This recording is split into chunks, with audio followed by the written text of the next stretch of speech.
And one thing I found out about Patron is you have enough of them, you become a one percenter. You decide to join the club. I'm Manny Mhm. Vitale from My Fight Our War, and I am chatting with Staxx.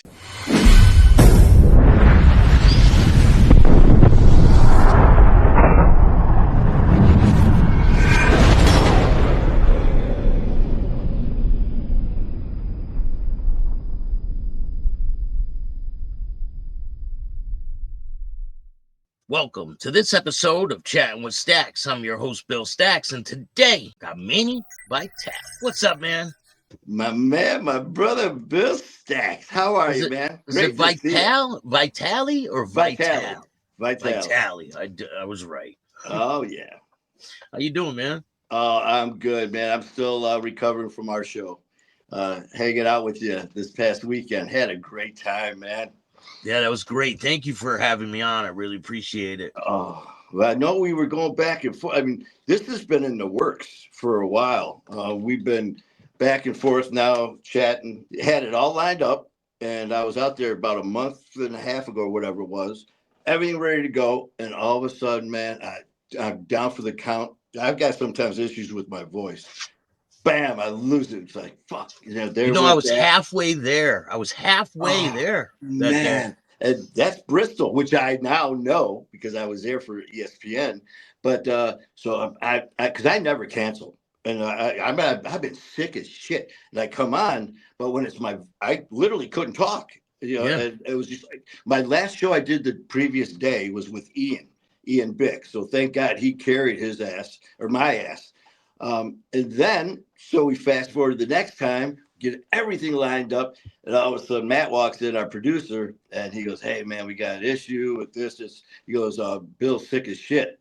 He goes, "We had to cancel, reschedule it," and it was just like, and then to find out actually how sick you were. It was So, bad. but you know what? You can't keep us down when it was meant to be, and here we are, brother. Yeah. Keep pushing forward. And that's what you have done with your incredible story. You've been through some pretty wild things. Oh, We're gonna get into it today. So, where does your life begin, and what was your early life like? well, it started out with some of our stories, like when we have guests on, and you hear when you're talking some violence and drugs and all that. Well, I'm born into this. My parents were drug addicts and violence clubs. That's how I was brought up into the world. No, man, for me, now, granted, my mom and dad did split when I was very young. My mom, God bless her, she's an angel. Because my biological dad, was very violent, verbal, physical abuse, emotional, mental, everything. Very evil man. And she got us out of there. So, people use split household and all that. And yeah, I bounced around to our family members, but it was great. It was like my family, I got surrounded by love and all that, so I can't believe nothing. Growing up, just whatever normal is, play a ball, hanging out with the family. We always had drinking, with our family parties. You'd see all the bottles and shit around, but nothing excessive. Um, I started, I've always, even as a youngster, man, I've always liked the adrenaline. Um, Doing shit that was like on the edge, just even a little shit, don't go, don't do anything, don't jump off that picnic table. Okay, I won't. We go up on the garage, just crazy shit.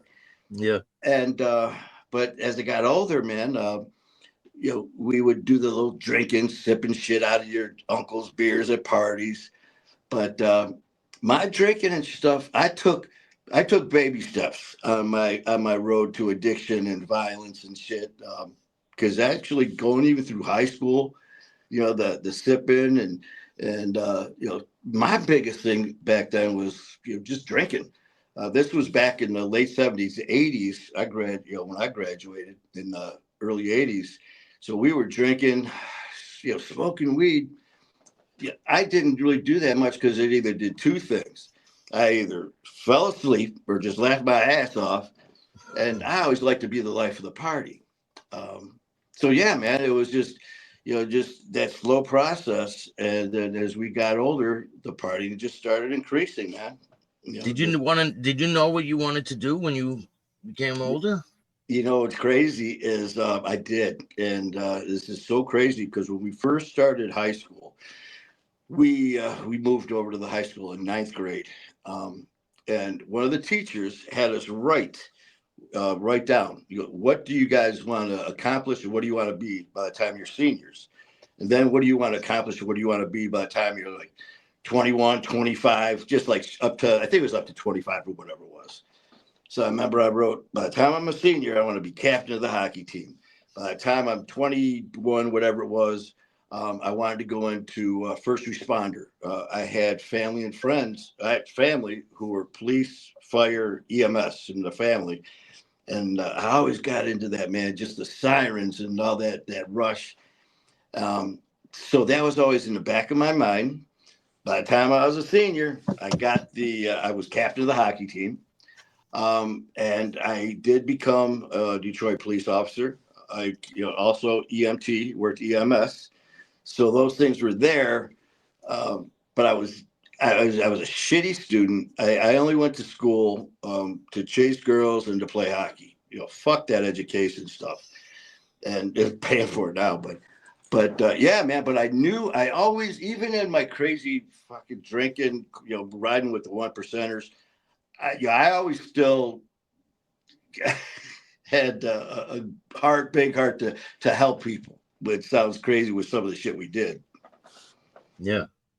So how old are you when you first become a law enforcement officer, and what was that like? I was late, man.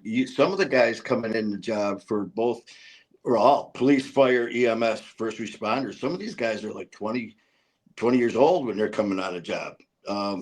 I was a late bloomer, man. I was 28.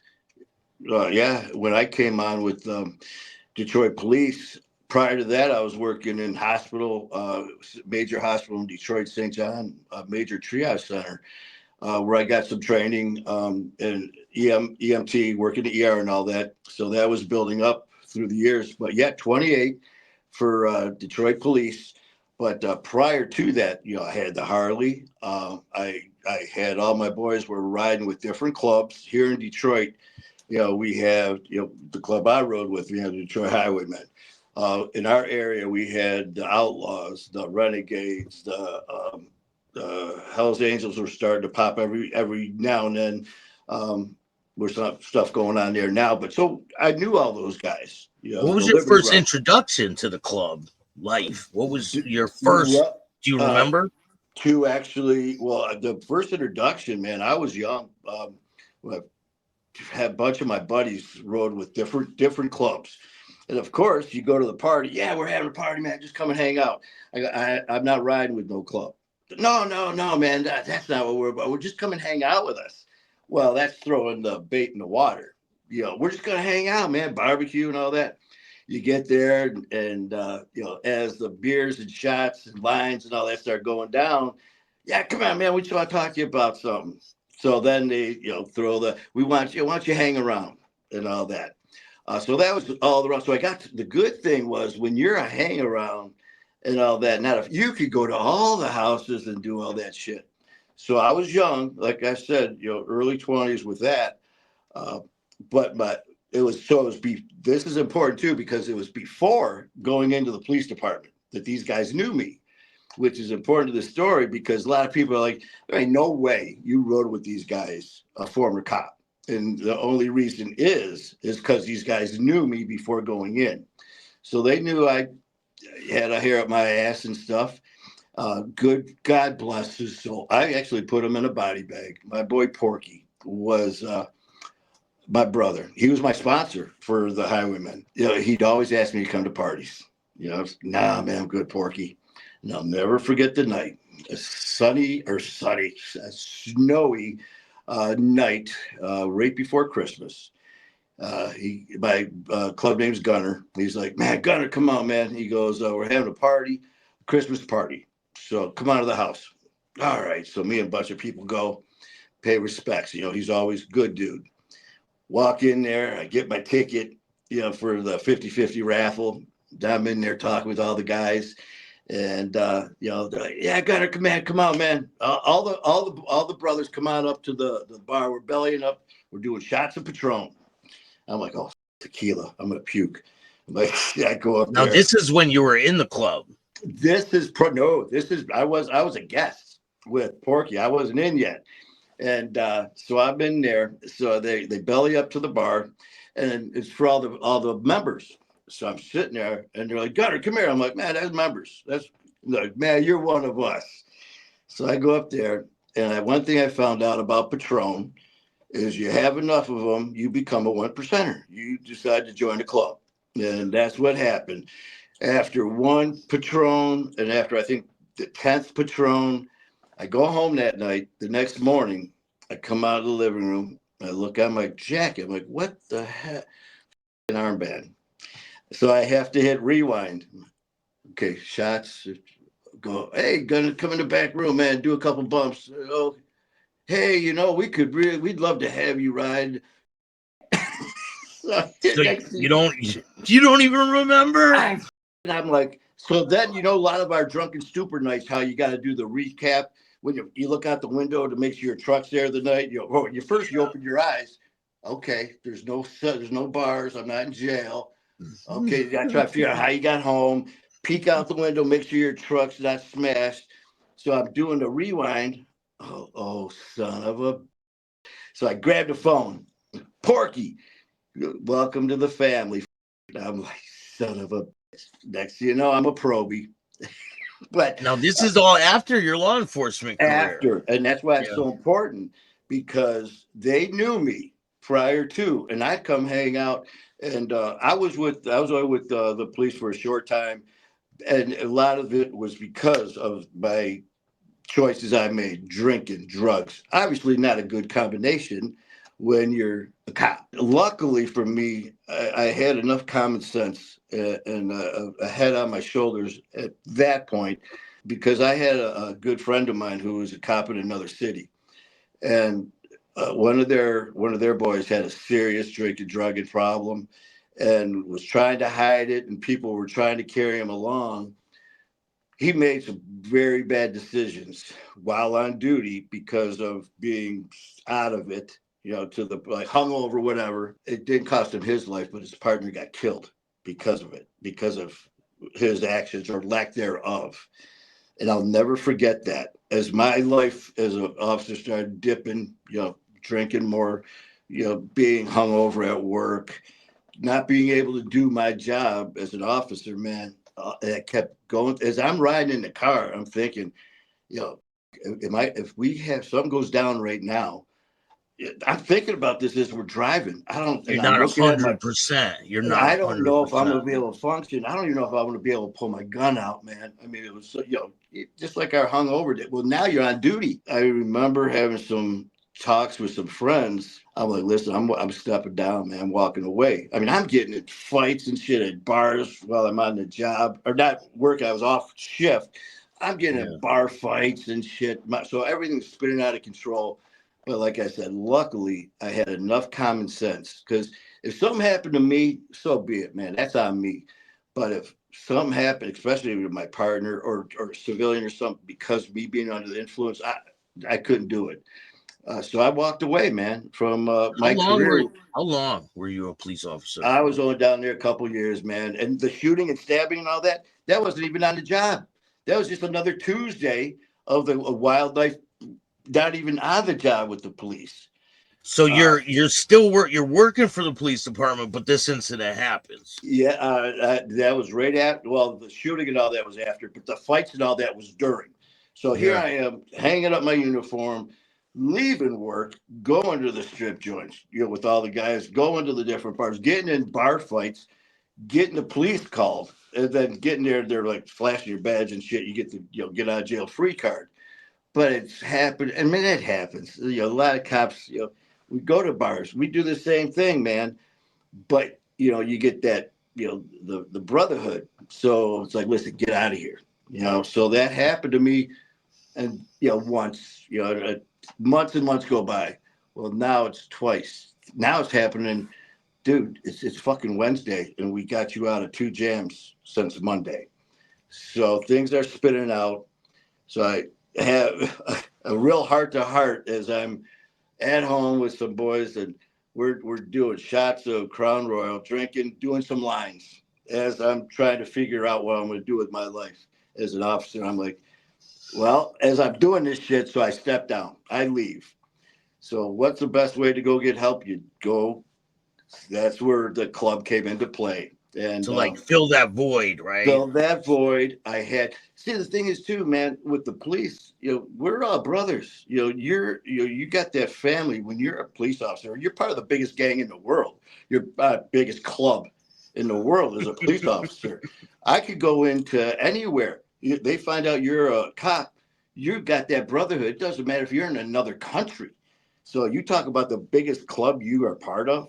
So I always loved that camaraderie. And shit goes south. You get out in the horn, man. You call officer in trouble. The cavalry's coming and you're stomping. Well, club life. Now I got my brothers there, and instead of a badge, I got my cut on. And so it was like the same thing. I had that same uh, love and acceptance. And if I didn't have what I wanted there, it's like, yeah, well, you want to do a bump? Oh, shit, we're done. Hey, man, it was like dominoes there in 30 minutes. So let me ask you this.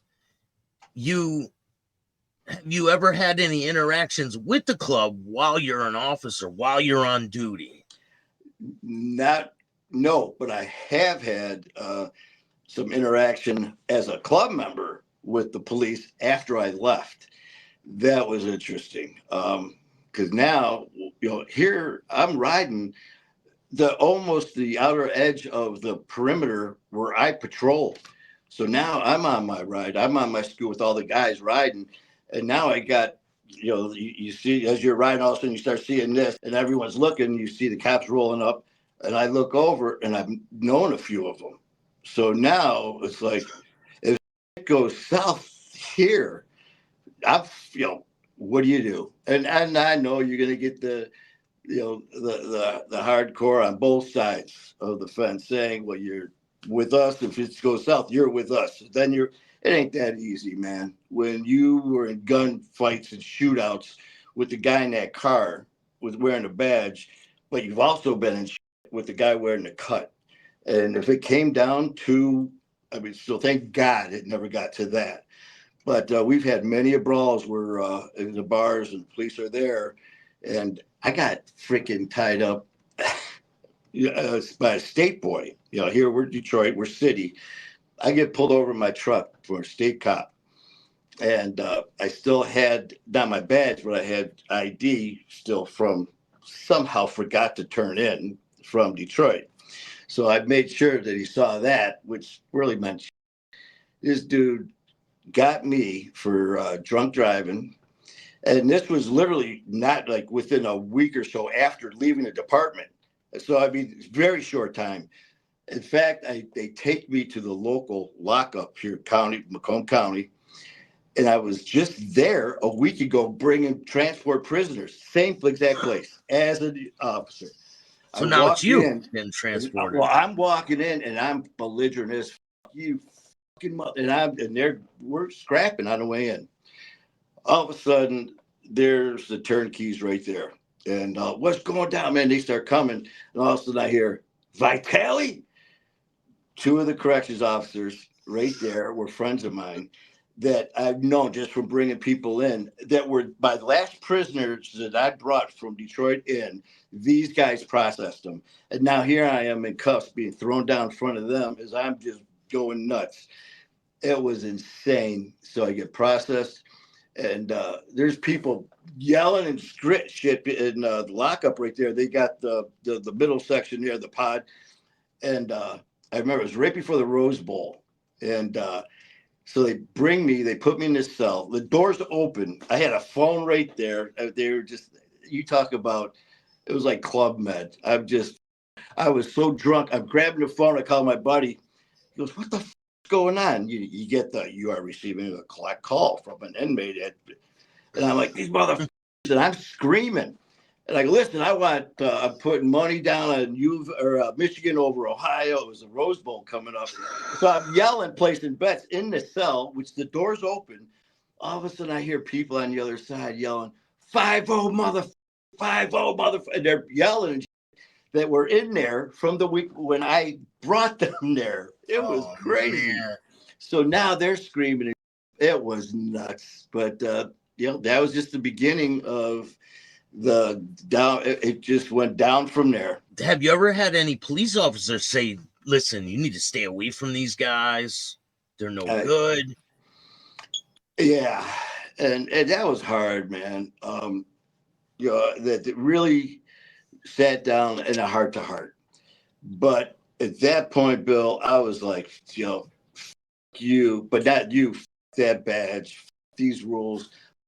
You guys are the reason that I'm like this right now because of, you don't know how it is with drugs and addiction. It's everyone's fault but ours.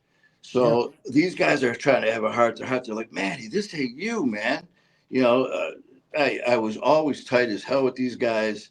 They're trying to talk to me. And what really sucks about this fallout that is true to this moment right now, my brother, Jay, who I've known for almost 40 years, way back. I moved across the street from his brother when my folks moved into town. So I got to meet them, got to meet him. We became friends all these years, and we were like joined at the hip. He ended up coming on the job about a year after I did. And that's how tight we were. I mean, we were close. And all this is spinning out of control right in front of my best friend, my brother's eyes. And we talked a few times, and that when all this went south, we no longer talk anymore. I mean, even though I'm where I am now, the damage was done. The things I said, you can't take back. The things you did, you can't undo. So, those are things that I got to live with, man. You said there was an incident that happened where you got injured. What can you walk me through that? Oh, yeah. Yeah, we were talking about what I was on. One of the first interviews I did. They were like, what's it like to be you? What's your normal day like? I'm like, I don't know what the fuck a normal day is. And I said, for me, my day, I would throw my jeans on, throw on my leather, grab a 40 cal on my hip, 38 in my vest, a knife in my boot, jump on my Harley to cause as much chaos as I could. And the host kind of was like, and I just glaring right at, and I wasn't acting. I wasn't trying to be sensationalized stuff. Because as I was talking about it, it was like, yeah, because that's what it was about. That's the the only rules were my rules. The only rules were the club's rules. If you didn't like it, you. You know what? It was.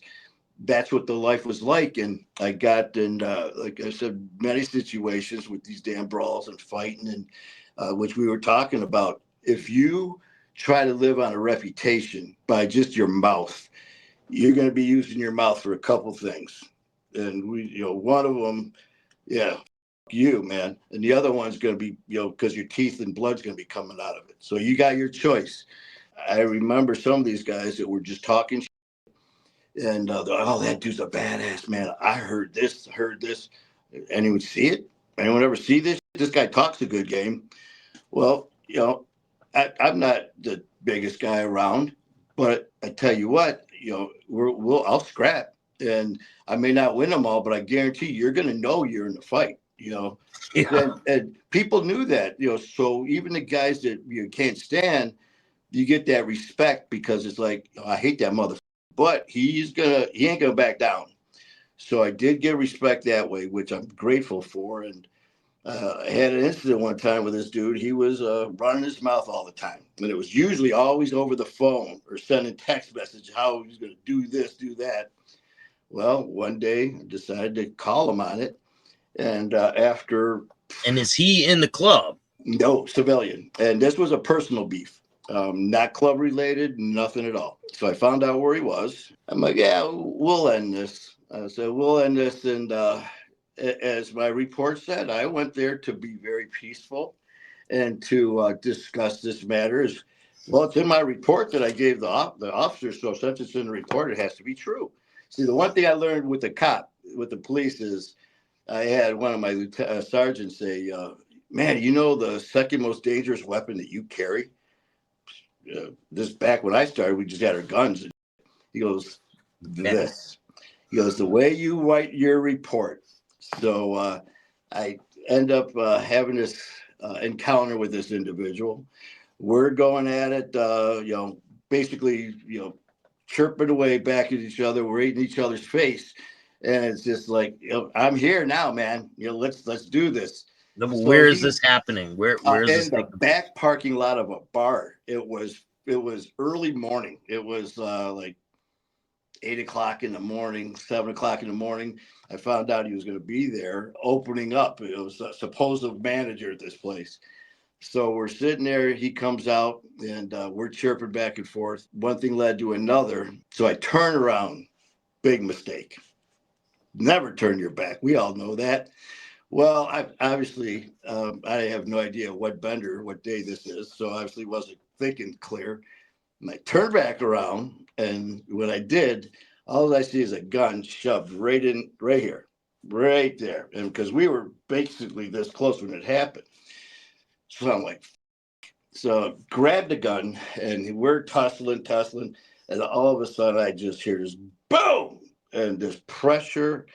And I just remember going down. And what happened was he had the gun there, turned, he shot, and just went grazed right to the side here, got me there. And then the barrel also kicked into my face and shattered the bone under my face. So I'm down on the ground. I'm out. And the next thing I know, there's people there that saw what happened, call the police. Yeah, EMS. They get me to the hospital.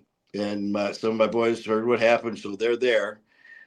Families there. I remember coming to, and by the grace of God, like I said, it was a graze, went off to the side, but the damage was done. So they cut me from here all the way over, pulled the side of my face down, put a plate there to hold my face together. And as I'm laying there, they got him. They arrested him for attempted murder.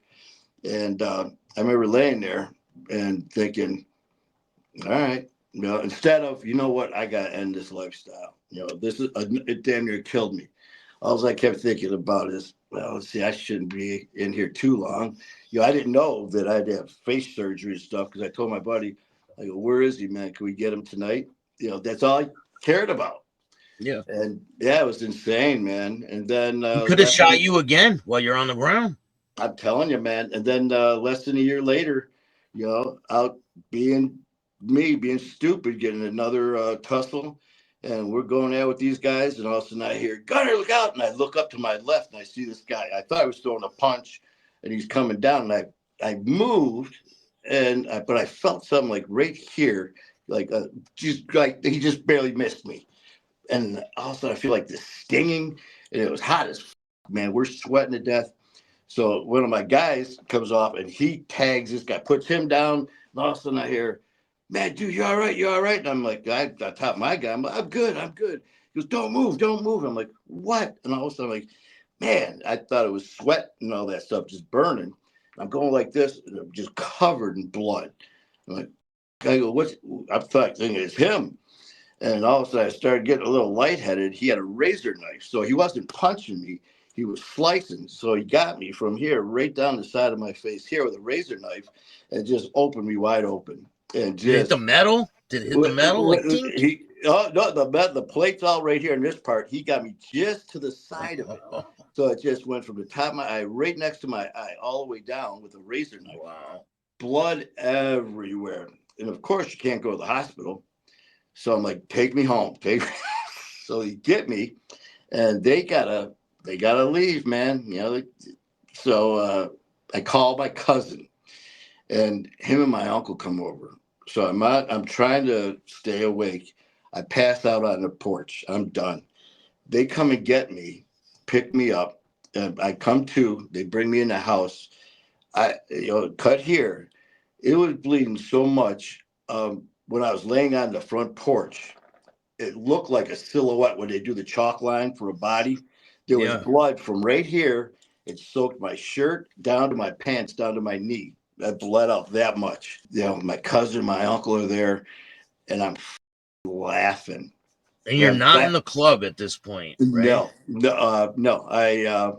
I'm with the club, but I stepped away for a little bit, so I'm still I am still affiliated. So, but it was not a club issue. It wasn't a police issue. It wasn't a club issue. It was just me being a fuck up issue. So they're sitting there, and they're like, man, we got to get you to the hospital. I mean, gauze packed and stuff. So here in my EMT training, I'm like, just get me some gauze, get me some tape. I go, there might be butterflies in there, so we're getting this stuff, and they're like, they're not, and it would not stop.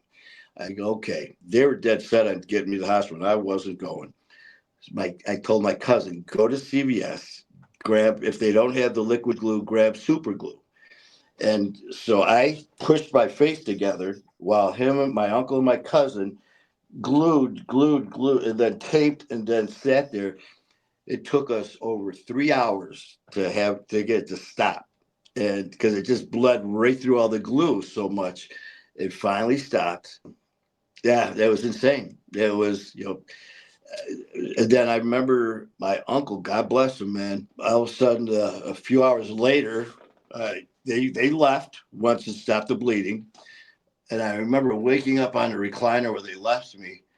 And it was one of those, let's recap what happened here. Because you wake up and you're like, oh, what the, oh, shit, that's right. So I'm looking around, there's blood on the floor. So all of a sudden I hear this noise like a scraping brush sound. And all of a sudden I open up the door. It was like summertime. And there's my uncle with a broom and a bucket scrubbing my porch. And there's blood just draining off the porch because my mom was on her way over. And that's his sister. He goes, I didn't want your mom to see this. So, I mean, it looked like a murder scene. And Yeah. that was insane, man. But yeah, that just shows when you get involved with stuff and you're not thinking, your pride. And again, I just didn't care.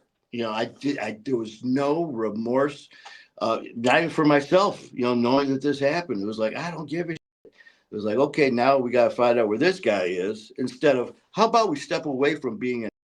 I don't know, but no, man. It was like, all right, let's see what happens next. So after your law enforcement career, what are you doing to make money? I wore a lot of hats as far as work, everything from, construction work, roofing, a bunch of different things, factory work. But I always loved, like I said, the first respond medical stuff. So I did have my training as the EMT. Plus, I got trained by the U.S. Olympic Committee as a trainer, a weightlifting coach, and a strength coach. So I was working in different physical therapy rehab centers. I blow out your knee, your back, your shoulder replacements. I'd be working on you. So even when I was with the club, when I left the police department, I was doing all this stuff. So I really, a lot of the guys just had different side hustles going on, whatever it was. I was working. I was working at these places, making money, and it would go into whatever I could drink or snort and all that stuff, or into my bike, or into to obviously to the club. So that's what I was doing. So what's it like to prospect for the Highwaymen? It's no joke. But for me, I got very lucky, and part of that was because hanging with around those guys for so long, prior to becoming one of them. So I was a hang around without being a hang around. I just, people. Plus, God bless Porky. Um, that was his name, and he was. It didn't take long to wonder why he was Porky. He was about my height, about 360 ish, maybe more. But you know what they say with some of these people, God made them that big to, so his heart would fit. That this man everyone loved him. Clubs that hated us, but still loved Porky. That was just him. Yeah. And on church nights, we'd have church, and you have to be there at a certain time. I'd come home from work, and he'd be in my driveway like 2 hours early, and me and him would go to the house and just sit there, just me and him, and just hang and talk. Just a great guy. And Porky had a lot of health issues, and I remember I was helping him out at this clinic I was at. Had a big pool, so someone his size, couldn't do a lot, but he could get in the water. Yeah. So he would show up, and I'd take care of him, and also needed to show up. And then he didn't show up the next time. And I'm calling, so the club brothers were all calling each other, checking on him. One of my guys called and said, "Oh yeah, man, he's good. His roommate said he's sleeping. He wasn't feeling good." Okay, it wasn't a half hour later. I'm sitting there, phone call, same guy, Gunner, Porky's dead. And I'm like, jump on my bike, get over there. There was already our president was there, a couple, two other members, police. He died because of health issues, but the man was huge.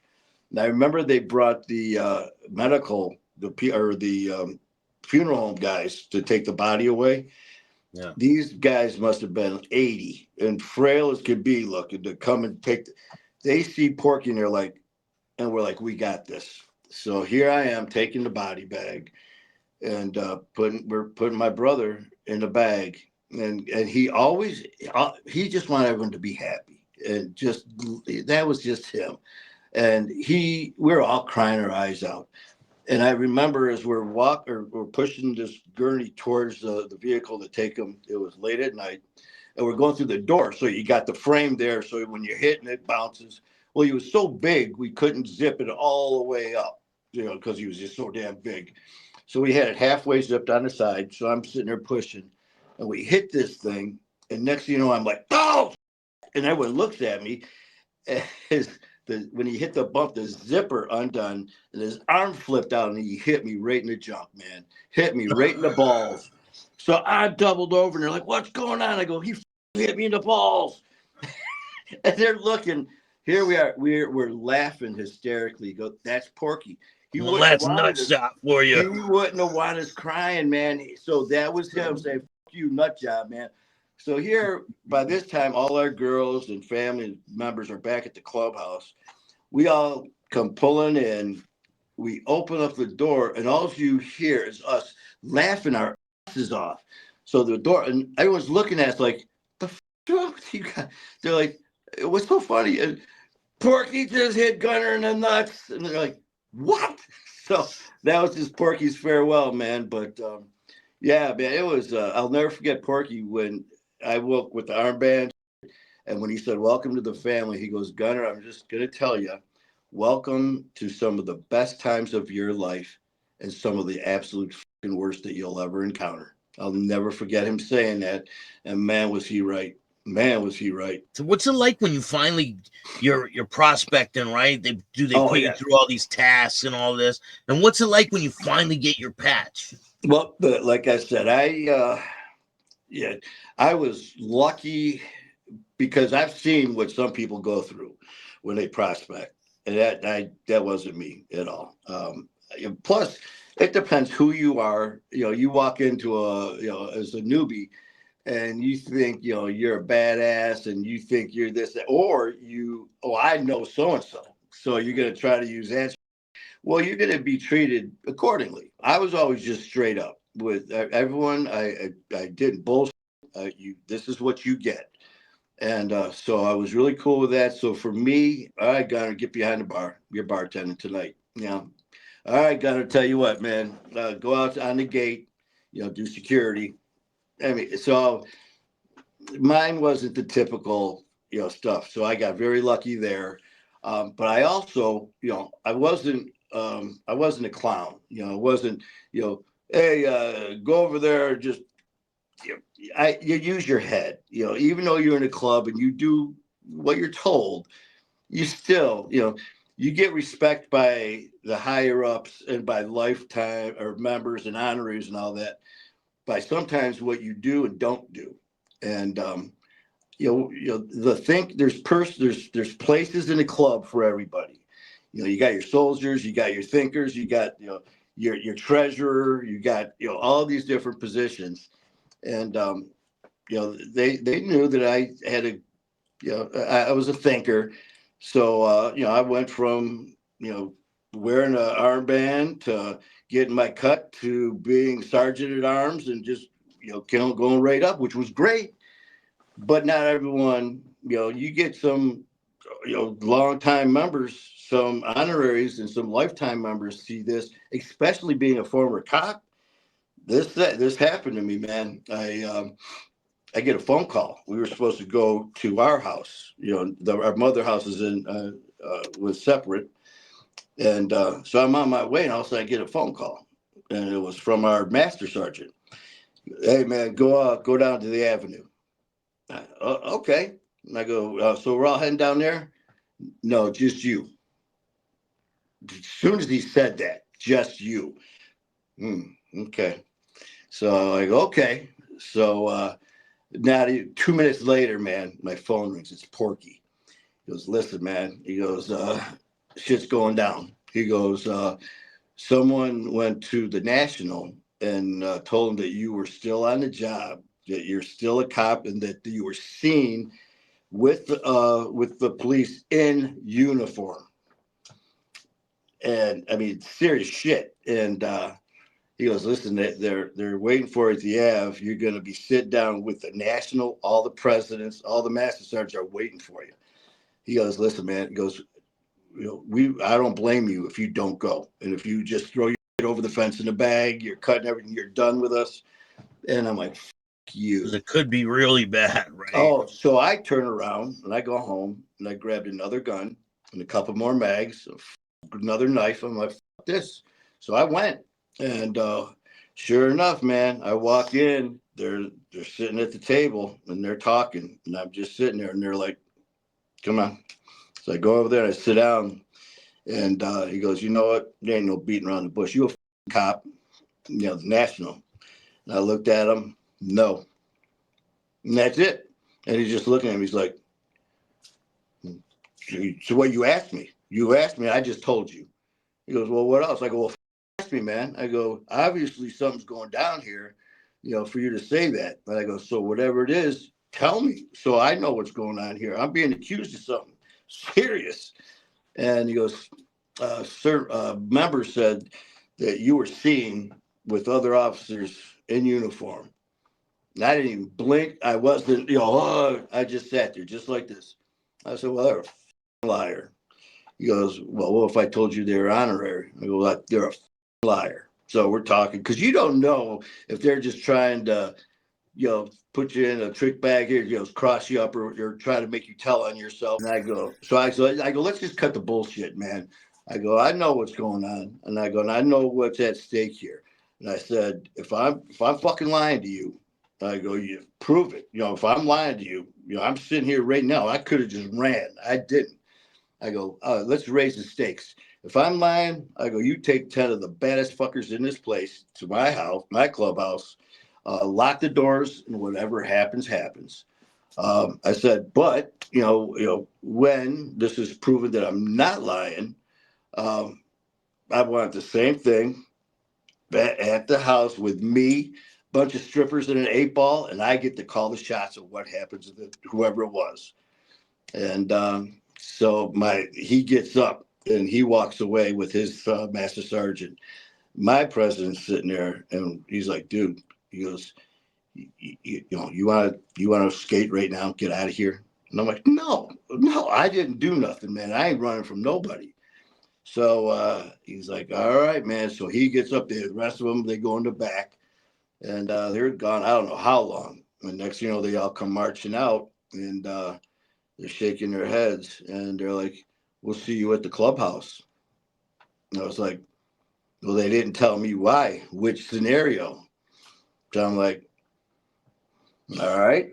So, I'm going back and forth now. We're still in the mother house, and I'm walking around, and a couple walked up to me again, and they're like, yeah, we're going to take a ride. And I go, you know what? We can do this right here. And so we had some words, and pulled me off to the side again. And basically, they're like, listen, man, you're telling the truth. I was cleared 100%. And, that was a fucking nerve-wracking moment, a very nerve-wracking moment, because, you hear all the time, about situations, and this is all, public knowledge. I'm not saying shit about anything. I never would about my club or any club. That's just stupid. But there was an incident right before I came on, and supposedly there was a body found in a dumpster, shot stabbed, set on fire. Dead as a doornail, man. And supposedly there was an affiliation with the club, and there was accusations that he was a narc. So, I didn't go into this blind. And I wear my badge right there on my arm. My There's been Detroit some badge. informants in that club before in the past, right? Yes. Yeah. And here, Yes. what a great way, man. Because it's not like I was on other shows where they're like, listen, let's make this clear. I didn't join or I didn't become a member to infiltrate the club. I became a member. I went through the whole process to become a member. There was none of this, everyone knew who I was before. Yeah. Everyone knew that I was with Detroit police. I Yeah. mean, It's not like you were hiding it from them. but at the same time, if you think about it, what a great way. This guy's all disgruntled, pissed off, and all this shit. He went off the deep end. Now he's one of us, or is he? I mean, even as these guys that are throwing these accusations around, I don't blame them at all. I don't take it personal. It's business. I mean, if I was them, because there's a lot of things that go on that are said that are for eyes and ears inside that room only, and I respect that. But then again, you know, but I never ran from the truth, and that ended up the thing too that really helped me is the way I handled it is was uh, not the way that some people may have thought. I was a little more diplomatic about it, which got a lot of attention from people, which actually got me even more respect, from a lot of the members, which I'm very grateful for. But I got nothing, no issues. A lot of great guys. I keep in contact with certain ones. I have a good relationship, so it is what it is. I had some people telling me, "How could you fucking do that, man? You were wearing a badge with some of these guys, and then you turned." What do you mean turned?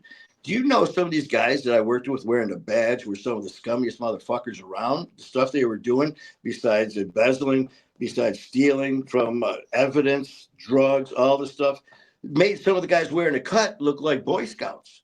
So, just because you're wearing a shield over a cut doesn't make you this good guy. Just because you're wearing a cut over a shield does not make you a bad guy.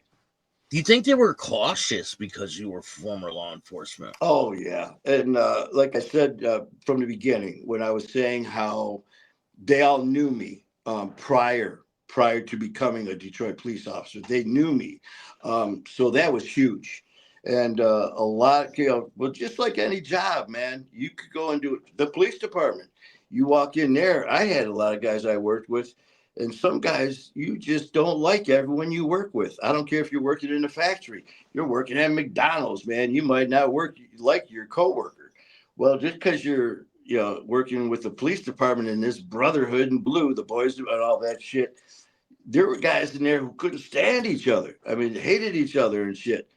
You know, just like the club. You got people that just didn't like you, and if you gave them a reason to spark that fire, man, look out. And that's something that you gotta just know, understand, and respect. Was there a lot of gossip going around? Like, was there anybody sleeping with someone's girl or? There was always just like any family, you get the cliques, and I was extremely fortunate, man. At the time I came in, with our president, our vice president, the master sergeant, sergeant arms, treasurer, all the way down the line, all the officers were just great fucking people, just straight up guys, man. That I got along with, even if we weren't club brothers. I mean, it just clicked. We just had this, we meshed. And that's one thing that was so cool. And then I tell you what, you think the girls, if you're your girl in the club and your guys, the new guy, you're bringing a new girl into the club. If the other girls in that club don't like you, man, they can make your old lady's wife hell. And I was very fortunate. The person I was with, when I first started riding with them, I come to the parties and shit, and I bring this girl, and the wives of all the officers and shit, they dug this chick. Oh, she's so cool, she's so cool, and she come around, and then all of a sudden, the next party, I bring someone else, and they're like, Gunner, what the fuck? So then they're like, oh, what happened? You guys break up? I'm like, no, we're still together. Well, who's Gunner? And I get scolded by their girls. So then the next party, the girlfriend would come back. And of course, man, there was that understanding. You keep your mouth shut. You know, I don't care what it is. Your club brother walks in with the wife. And then the next time he walks in with his girlfriend. And then the next time he walks in with his girlfriend's sister. I mean, you don't say shit.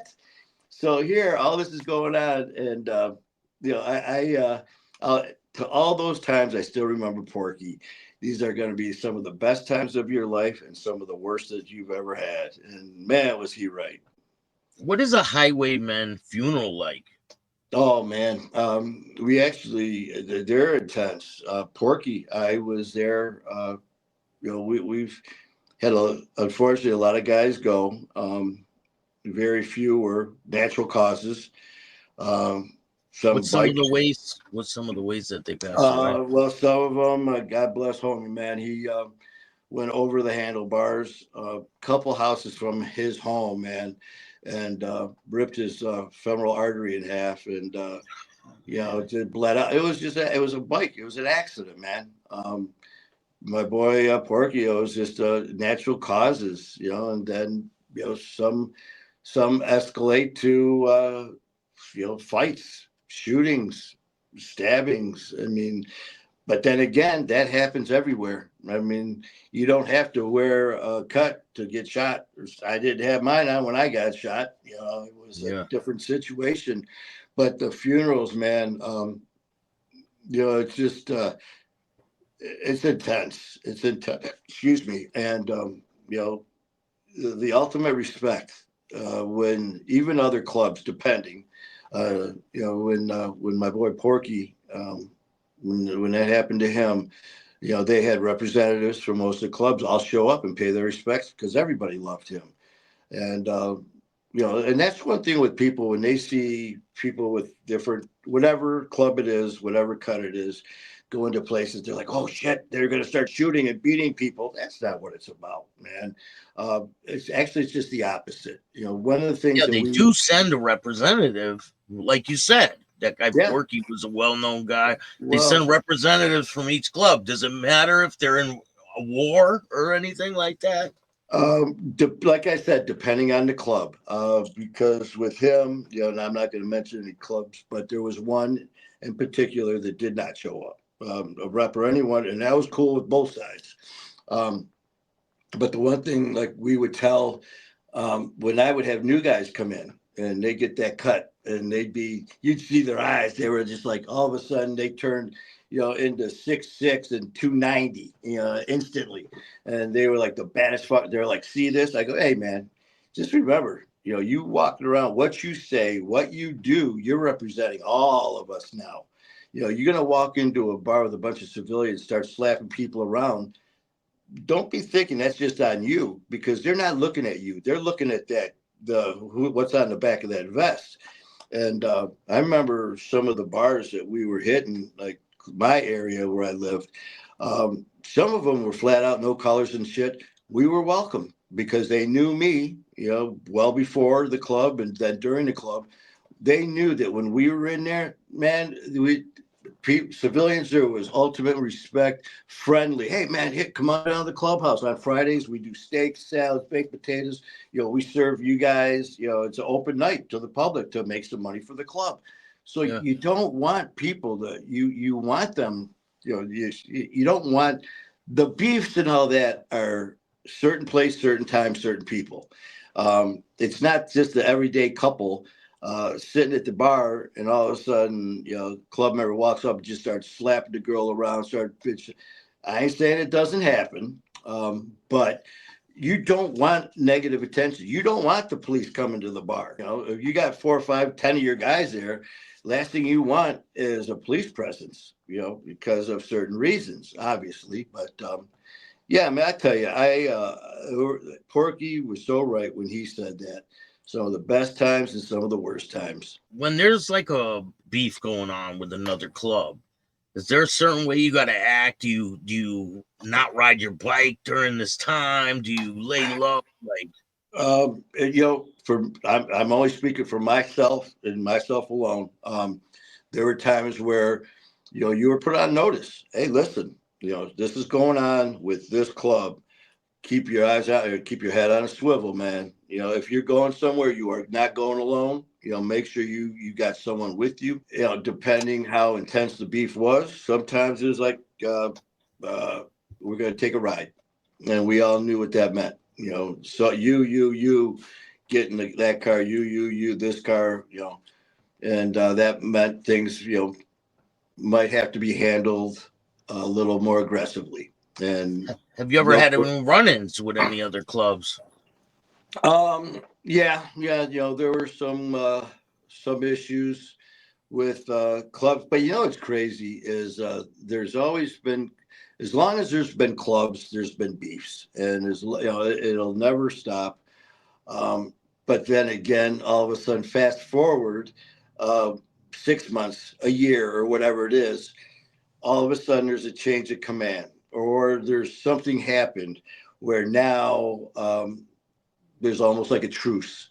So now this club that you've been beefing with for all this time, now things are cool. Now you're interacting, and so it basically depends on who, what, where, why. What were the circumstances? What happened? Depending on the severity of the issue. There were sometimes, man, people would come up and they're like, "Hey, man, I heard there's an issue with such and such a club. Why? I don't know. You know what? And if you're meant to know, you will know. Other than that, keep your mouth shut and do what you're told. Just be respectful. Do what you're told. I think a lot of people don't know why a lot of problems are started or keep going. A lot of people have no clue. They just inherit the problem. It's almost like that. You're born into it, man. Just like, and the thing is, you might even ask somebody, well, what do you got against them? Well, fucked up. They ride with so and so. Okay. Well, that they ride with. So you hate that motherfucker right there because of what he's wearing. Yep. Could be if he didn't have that on and you didn't know who he was. You two might be tight as brothers, but Yeah. that's just all. That's. But when you look at it, that's no different than a family. I mean, you might. I'll never forget a buddy of mine. He goes, family ain't shit, man. If you're blood family, that just means you're a relative. You're related. You're a relative of that person. Doesn't mean you're family. And I'm like, what do you mean? He goes, I got guys that I've known my whole life who are not blood related, but that would die for me. That would be there in a snap of the finger. I've got people who are my blood relations who have stabbed me in the back, who have talked about me, who have set me up and done some badass shit. And that's just, that's a fact of life, man. That just because, hey, that's my uncle, that's my cousin, that's my brother. I mean, we've seen it, where your own family members turn on you, and you just gotta be smart, man. And you could be the smartest guy in the world in your class and all that shit, but you gotta have street smart. And I mean, that shit, man. With that, and I gotta jump back and when you're on the show, that awesome book that you are in, pretty much sums it up. Yeah. Know your role, man, and don't fucking walk into a place thinking that you know it all, because you're gonna wind up learning the hard way that you don't. And the best thing for you is keep your mouth shut.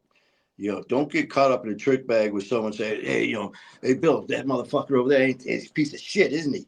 Yeah, man. Yeah, that I motherfucker. got caught Oh, up like that with a cop, with a CO in prison did that to me. see what I mean? I mean, it's just you get that, they throw that bait, and they catch you Yeah. at that right time, man. Someone's trying to put you in a jam. It happens all the time. It happens all the fucking time, man. And like I said, for me, and then you throw drinking, you throw drugs on there to help you blur that thinking of yours. Hell, it damn near killed me. I mean, I I've been very blessed. I mean, survived the stabbing, the shooting. My appendix burst. I got cut me from my elbow all the way up. I went in for a procedure at the hospital and ended up getting sepsis. Had another surgical procedure, both Yeah. lungs filled with blood, and so there's like 4 times I should have been dead. But the big one was 5 years ago, man. Y'all, you hear people say you're lucky. You've been blessed. I've been blessed so much, man, because 5 years ago, my drinking and drugs were so out of control. Um, just a Reader Digest version, man. I mean, all of a sudden, friend came over one day, looked at me. She goes, "Your eyes are yellow." Yeah, my eyes are yellow, Jaundice. man. So I knew Jaundice. what was going on. Oh man. And just to kind of jump back real quick, I know we've been on for a bit, but I just got to That's all throw right. this in there. My brother Jerry, who I love like my blood brother. I just love Jerry, who's no longer with us. I've met him in fourth grade when I went to a new school. Met Jerry. We were best of friends. Grew up together all through grade school, junior high, high school, the years after. We went through everything together. That was my brother. And we all drank. We all did our shit. And me and him were attached at the hip. And as we got older, of course, things, with our work and schedules, we didn't see each other a lot. Jerry was drinking big time, man. I mean, Jägermeister by the bottle. I mean, he would have, Jerry eyes. He'd be sitting there at the bar drinking, and he'd be all laughing, goofy eyes. And then all of a sudden, he'd get that stare like, what are you looking at? That motherfucker staring at me, man. I go, well, you're glaring at him. Next, he was on to fight. And then all of a sudden, he tried to open his eyes with his eyebrows. He'd be like, he'd be so hammered. But I remember him reaching out, man. He's like, listen, because we bailed him out of jail so many times for drinking and driving. And he was having some problems. And I get a phone call one day from our buddy, or one of our friends. He goes, Jerry's in rough shape. I haven't seen him in about a month and a half or so because of work and stuff. I get over there. I go into his basement. There he sits in the dark.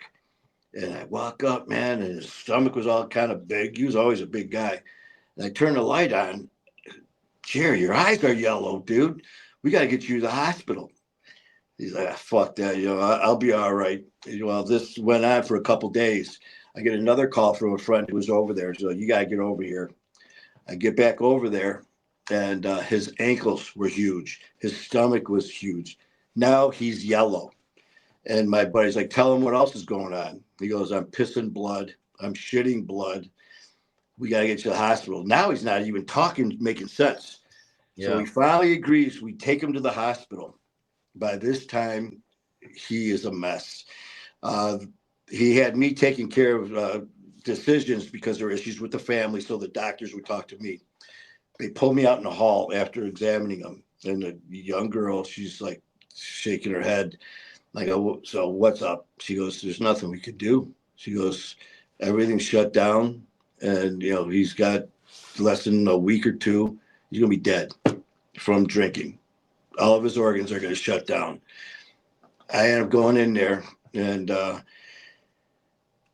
one of the last days they called us, he took a turn for the worst. So we get to the hospital and we're all around the bed. And there's my brother since fourth grade laying there. And I remember, I got into the hospital bed just holding him, and he died right in my arms. And I remember looking at the guys. I'm like, what a way to die. Well, that's important because fast forward to this story when that friend came to me. Manny, your eyes are yellow. Fuck this. You're gonna die. Yeah, whatever. The next day, I went and I bought another fifth. Drank that. Later that night, I passed out. I was staying at my mom's. Somehow I get her attention, yelling, moaning, and as she walks in, now I'm completely yellow in less than a day. And they call an ambulance and get me to the hospital. And it was right down the street, Henry Ford. And this is all coming back to me from secondhand. They're like, listen, there's nothing we can do for him. We got to transfer him to our triage unit in Detroit. They take me to the main hospital. I was there for 30 days, 15 in ICU. I coded twice. So I'm laying there one day and wake up, and this guy, it was him and his associate, a female, were charging my organs and the blood work. And this dude had the personality of a fucking used tampon, man. He's sitting there looking at me. He goes, uh, I got to tell you, statistic wise, 6 out of 10 people don't make it with these numbers. And I go, well, I'm glad I'm not one of those six. He goes, your numbers are worse. He goes, there's nothing we can do at this time. And he's talking to me, and I'm already out of it. I'm on Dilaudid from my pancreatitis. I'm hallucinating from liver failure and stuff. And he's like, and that's all he says. There's nothing we can do for you. So, someone will be able to talk to you. So he leaves. I ended up passing out. I'm laying there. All of a sudden, I wake up a little while later, and his associate, younger female, standing there, and she's just staring at me, crying. And I've been in there all this time. So you start to build a relationship, and she sits down in the bed, and I'm like, fuck. I go, this is real, isn't it? She goes, yeah. And I go, please, there's got to be something you can do. And she goes, Manny, there's nothing. She goes, this whole time you've been in here, you've been in organ failure. They've been functioning, but barely. In the last 24 hours of monitoring your labs and blood work, your kidneys, pancreas, and liver all shut down. There's no function. And when that happens, when you have multi-organ failure, there's no coming back. They cannot restart. There's nothing we can do for you. And I'm just staring at her. And I go, how long do I have? And she starts crying even more. And she holds my hand and she goes, less than 6 weeks. And I'm like, fuck. I'm looking at her and she goes, do you want me to stay with you? Because now I got to grab my phone. And we're talking just like me and you are right now, Bill. And I call my mom and she answers the phone. She goes, oh, hi. She goes, I'm just going to do a little shopping. Do you need me to bring you anything? I'm like, Ma, I need you to come to the hospital now. Well, I will, but I'm going to go shopping. Do you want me to bring you this, that? And I'm trying to keep it together. I'm like, Ma, listen, I really need you. I need to talk to you. You need to get here. And she's like, I will just, I'll, when I get there. They said less than 6 weeks. That could have been the next day. So Yeah. she finally, I'm like, you need to get here now. So she shows up with some family members, her sister, and a friend of mine. And I'm thinking, how do you tell your loved one this? How do you? And I'm thinking about this as they're driving. I'm like, so all I did, they walk in, and I remember staring at them, and then I just said, I'm sorry, but I got to leave you. And they're like, what are you talking about? And I told them, I got less than 6 weeks, my organs shut down. And they're like, nah, bullshit. You heard wrong. You're hallucinating. And the doctors were there, and they walked in. They're like, man, we're sorry, but there's nothing we can do. Hospice comes in, introduces themselves. We're going to take care of them. We're going to be right there. And they're talking to me. They're like, we're going to keep you on medication up until you pass. You'll be comfortable. And I'm just sitting there having this conversation. So they take blood, and they're going to transfer everything to hospice. So I'm sitting there, and I remember, people are crying except for my mom. She's just standing there. She's like, do you want some lunch? Do you want this? I was like, Ma, I go, Ma, I'm sorry. And I go, and she's like, no. I go, Ma, I go, we need to talk. And she's like, no. She goes, She it's won't not accept up to it. them. She goes, it's not up to them. She goes, it's up to God. She goes, that's it. And that was it. She didn't say a word after that. So I was like, and I didn't say anything. They come in, they take my blood. 4 hours later, they come back with more people and they take more blood. And I'm like, what's going on? And they're like, well, we got to keep you because there's paperwork and logistics. It's going to be a few days. Well, every 4 hours, they're drawing blood and all these people are coming in, doctors, nurses, just for blood draw. I'm like, what the hell's going on? Every time, more people. This lasted 7 days. I'm like, listen, I'm going to get the fuck out of here. I don't want to die in here. And on the seventh day, my room is full of doctors, nurses, these specialists. They're all standing around. And I'm like, what is going on? Dr. Death's at the foot of my bed. And all of a sudden, he leans over, grabs my ankle, and he's just staring at me. And all of a sudden, he looks at all these other doctors and he smiles. And he starts laughing. And I'm like, the fuck? I go, you evil prick, man. You're sending me home to die and you're laughing at me. Well, as soon as I said that, he looks back at them all and they all start laughing. I'm like, am I in a fucking nut? Am I dead Yeah. already? Yeah, like, are you So guys playing fucking games with you're me? laughing at. So the girl, the younger female, the sweetheart, she starts crying again, comes over, sits down, grabs my hand, and she's grinning from ear to ear, holding my hand. She's like, Manny, we're sending you home, but not to die. I'm like, what? She goes, that's why everyone's here. She goes, we took your blood, and obviously there's going to be no activity because everything's shut down. Well, when we got the results, there was actually movement in all the levels, which we knew was a bad draw. Something was wrong. It was a bad draw. So that's why they came back. When they came back again, there was even more movement. And that's when they started getting specialists involved, coming in, checking everything out. Every time they took blood, it was changing for the better. She said, as of right now, your kidneys, pancreas, and liver are all functioning, and they're all functioning at normal limits. And all these guys, they actually started clapping and shit. And she's crying, and I'm like, and I'm still like, fuck you. I mean, wait a minute. Yeah, I mean, no. I go, you told me with organ failure, you're dead. And there, she's like, that's why they're here. She goes, there is no coming back from this. And then the one guy comes up, he goes, you've been shot, stabbed, sepsis, appendix burst, and this. And he goes, you are here for a reason. He goes, you fuck, he goes, and I'll never forget. He goes, don't fuck this up. And he got emotional and it was insane, man. So yeah, everything. I'm not on any medication. And Bill, this was 5 years ago, man. 2020 when COVID shut the world down, because Yeah. they're like, you need intense rehab, 24/7 recovery. Well, when I went to the place, they're like, we're closed. Everything's shut down. Oh, You've so got you no. had to go home and do all this And on your own, I had basically. no help, not because it wasn't there, but because of COVID. This was the Yeah, first of AA March. meetings were even shut down. Everything. So I'm sitting there and I was doing a fifth and a half a day and then whatever else I can get my hands on top of that. So they're like, listen, if you have withdrawal, cravings, any type of seizure activity, or you feel like you're going to harm yourself, go to ER immediately. I swear to God, since the day I walked out of there till right now, I've never had any withdrawal cravings.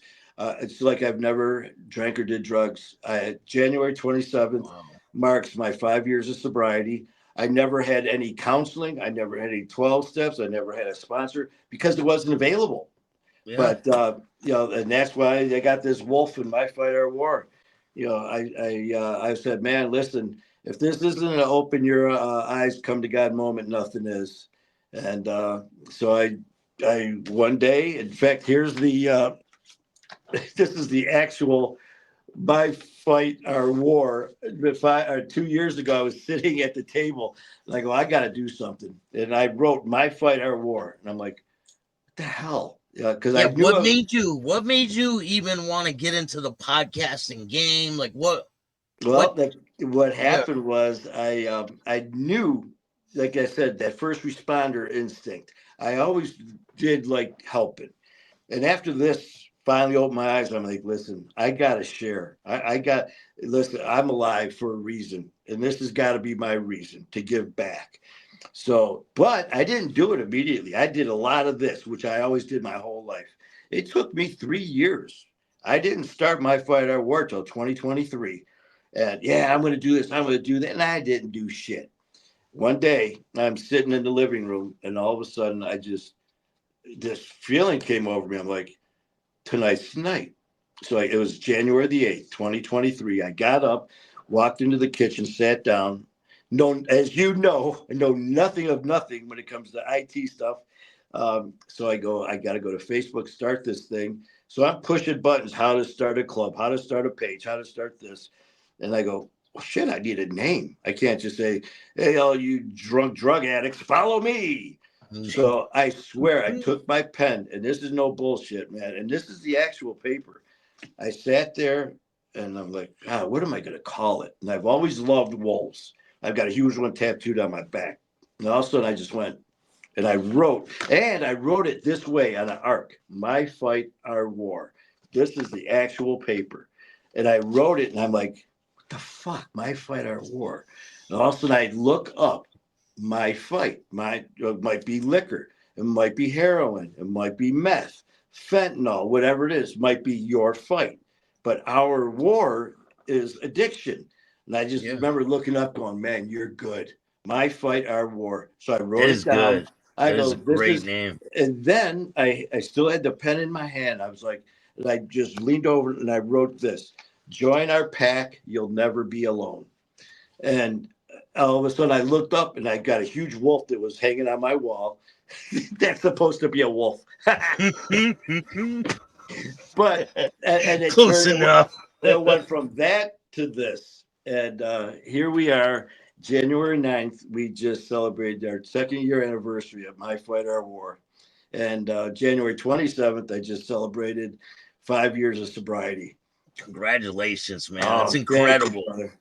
It And really and is. in the process, well, I'm sorry, but as far as doing this, I never ever thought I'd do this because I would get nervous talking to myself. And I remember having to talk to some friends at work one time, like a little show and tell in service thing. These were my buddies, just like two or three of them. As soon as I got up in front of the room, I started like hyperventilating. I started sweating. I'm like, fuck this.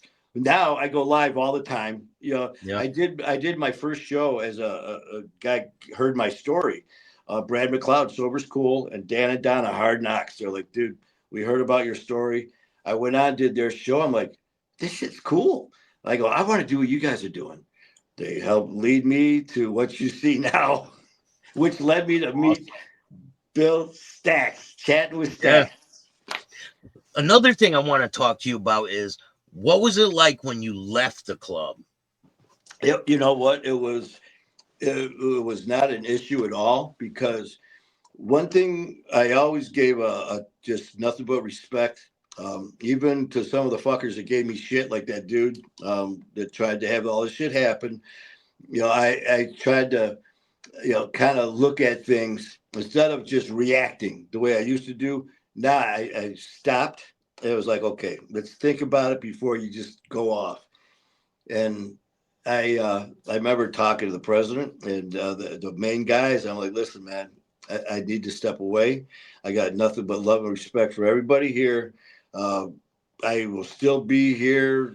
I just cannot be where to cut. I need to focus on me and my life. And I was just straight up and everything. It was, hey, listen, man, we're here, we're family, and they're great guys, man. The way that things were handled, it was, first of all, the way, you better be real and don't bullshit. Don't walk in there trying to play a game because it'll come back to bite you.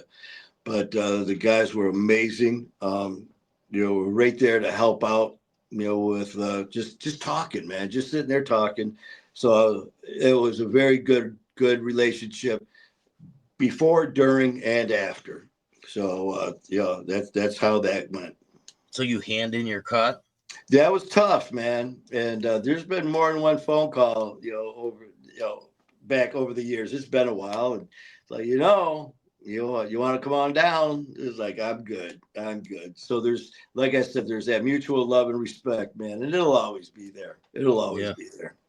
Hey man, you're doing great things now, and the sky's the limit, right? Oh, I tell you, the people that I've met, and I never thought that such a fuck up story, like mine, but then meeting all these people and hearing their stories and hearing your story, I was just like, I don't know how many times, man, when you were sitting there and we're talking and you're going from here to here and everything's just getting to the point where I was like, whew, I go, okay, well, after that, and I'll never forget, you were like, and wait, there's more.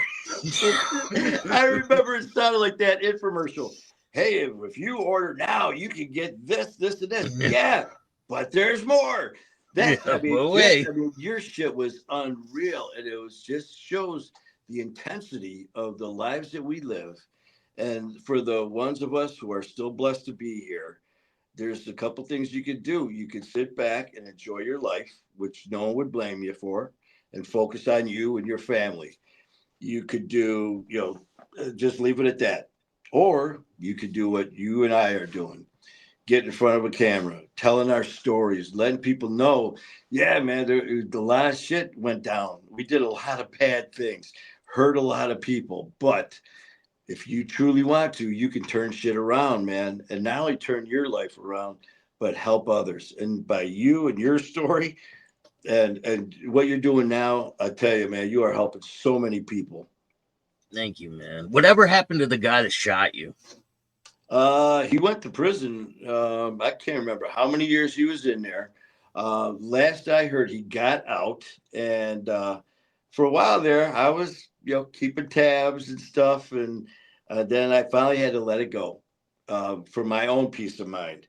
And I heard from someone else that he was back in from drinking and driving, violation of parole. But that's the end of it. I could care less where he is or if he's still even alive or not. If he is, good luck to you. You got a wild story, and you're helping a lot of people. Everyone watching, just remember, you could start your life over today. Today could be the first day of the rest of your life. You don't have to keep living like that.